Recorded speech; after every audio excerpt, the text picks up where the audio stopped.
de voitures sur la route et selon nos statistiques, plus du tiers des gens louent une voiture.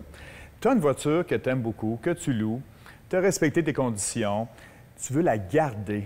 J'arrive au concessionnaire avec ma voiture, il faut que je sais pas, faut qu'on s'entende sur quelque chose. Maintenant, tu veux la garder, qu'est-ce qui arrive?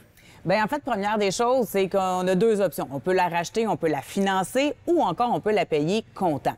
Si on décide de financer, ce qui est hyper important, Fred, sur ton contrat, lorsque tu as loué la voiture, il y a une section où c'est inscrit résiduel ou ce qu'on appelle dans le marché le fameux buyback. Ce montant-là, il est déjà préétabli. Jour 1 de ta location. C'est marqué dans le contrat. Oui, exactement. C'est déjà inscrit. On sait combien ça va nous coûter racheter son véhicule. OK?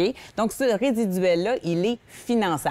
Donc, je te donne un exemple. Si ton véhicule, ça coûte 20 000 le racheter après ta location, tu vas prendre ce montant-là. Et évidemment, on est au Québec. TPS, TVQ, il est taxable, ce montant-là. Donc, c'est 20 000 plus TPS plus TVQ et c'est ce montant-là que tu dois financer.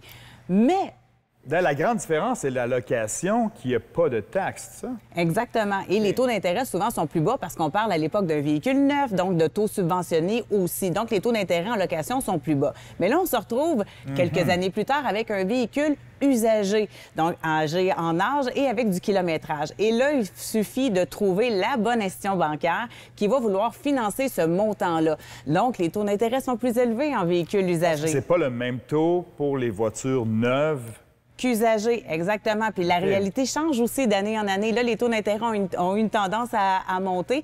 Donc, c'est pas rare qu'on va retrouver du 9,9 d'intérêt pour un véhicule usagé. Donc, on peut se retrouver avec le même véhicule, mais avec un paiement un petit peu plus élevé parce que cette fois-ci, on est en achat et parce que le taux d'intérêt a monté. Faut pas oublier une chose non plus, Fred. S'il y a 4 ans, quand tu as loué ta voiture, tout allait bien au niveau de ton crédit et que pendant ces 4 ans-là, il y a eu des difficultés et là, notre crédit est un petit peu plus amoché, bien, ça se peut encore une fois là, que ton taux d'intérêt soit supérieur à du 9,9 que les taux qui sont présentement sur le marché. Donc, c'est un pensez-y bien. Bien, c'est possible. Si vous aimez votre voiture après la location, vous pouvez l'acheter. Oui, exactement. Le montant est déjà préétabli avec le résiduel au départ. On le paye avec les taxes, évidemment, à la fin, comptant ou en financement. On est content.